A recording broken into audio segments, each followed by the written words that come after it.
Public service announcement, Tai France is very good. Hey, welcome to Couch GM. If you haven't already, make sure to hit that subscribe button. We're on the road to 1,000, so that'd be much appreciated.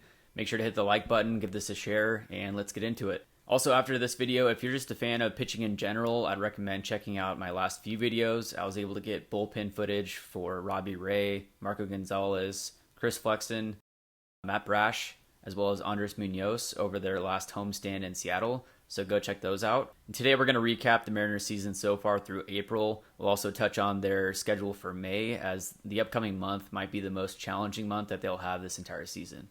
So far, the Mariners season can be summarized by a few pieces. Adam Frazier is a professional hitter.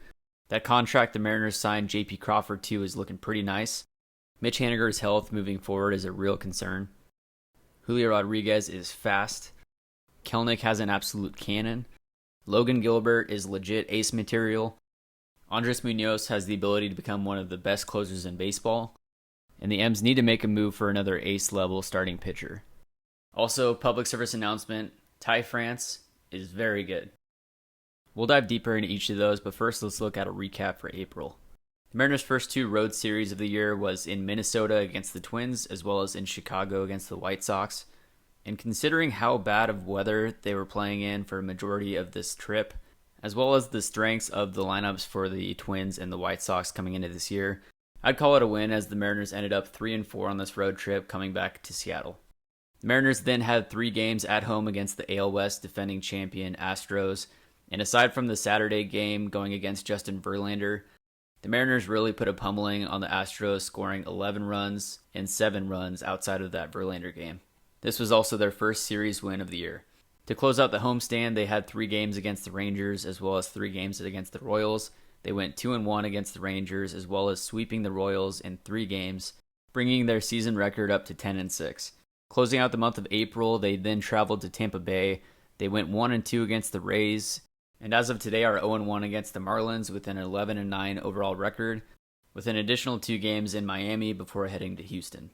Their challenging month of May starts with that road trip in Houston, followed by 4 games against the Tampa Bay Rays at home, 3 games against the Phillies at home, then after an off day beginning 13 days straight of games, with 3 games in New York at the Mets, 3 games in Toronto against the Blue Jays, and then 4 games at Fenway against the Red Sox, after which they'll come back to Seattle to play 3 games against the A's, and after an off day having 3 more games against the Astros in Seattle. During this month, they'll have 23 games against teams that are expected to make the postseason, with 13 of those games being on the road. Realistically, it'd be good news if the Mariners can finish this month around 500, but it'll be exciting to see how they fare against some of the top teams in the league. Now touching on those individual notes from earlier, Adam Frazier so far this year has shown that he's a professional hitter, and in my opinion, that trade over the offseason really flew under the radar. Batting leadoff so far this year, Adam Frazier is 3rd on the team in hits, tied for 3rd in RBIs, 1st on the team in runs scored, and 5th on the team in on-base percentage. He's come up clutch a few times with some big hits, and will remain a key piece in this Mariners lineup. The Mariners signed JP Crawford to a 5-year, $51 million contract extension just before the first game of the season, and so far this year he's 1st on the team in batting average, 2nd on the team in home runs, 2nd on the team in runs scored, and so far has the 8th lowest strikeout percentage in all of baseball at a 10.6% strikeout rate. He's been improving every year at the plate, and has been one of the top shortstops in all of baseball defensively since he was traded in 2018, and now will be one of the leaders of the clubhouse through the 2026 season.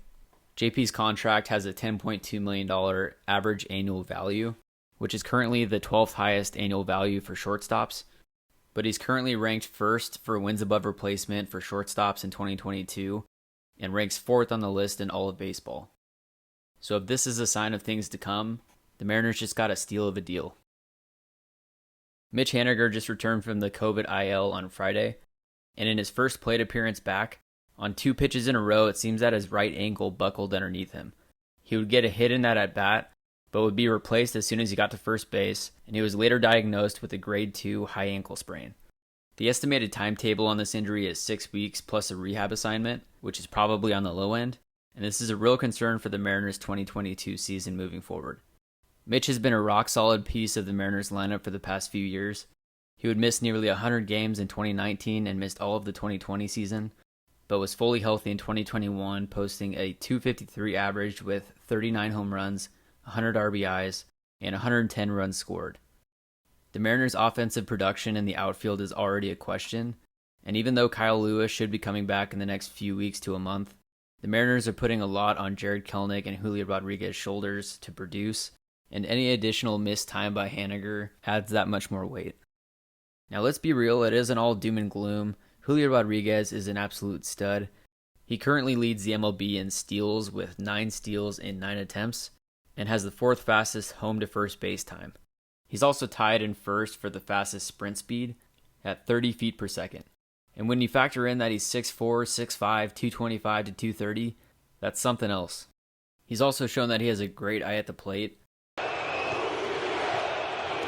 Here comes the payoff. Ball 4! Julio! Go ahead! Bases loaded, walk!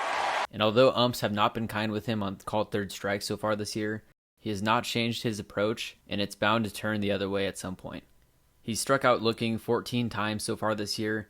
Here's a chart showing the first 13 times. And then here's the 14th time he was called out looking. Oh, wow. It's We've time. seen that before. It's time to pick on someone else. It's time. And Scott's letting him hear it.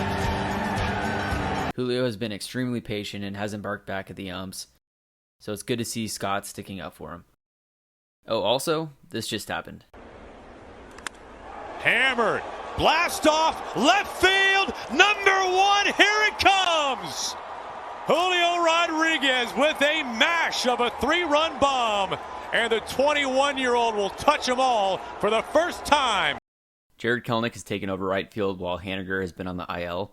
And in the weeks that he's been playing there, from a purely defensive standpoint, it looks like he deserves that spot. This throw against the Royals was 92.2 miles per hour to throw out Andrew Benintendi at third base.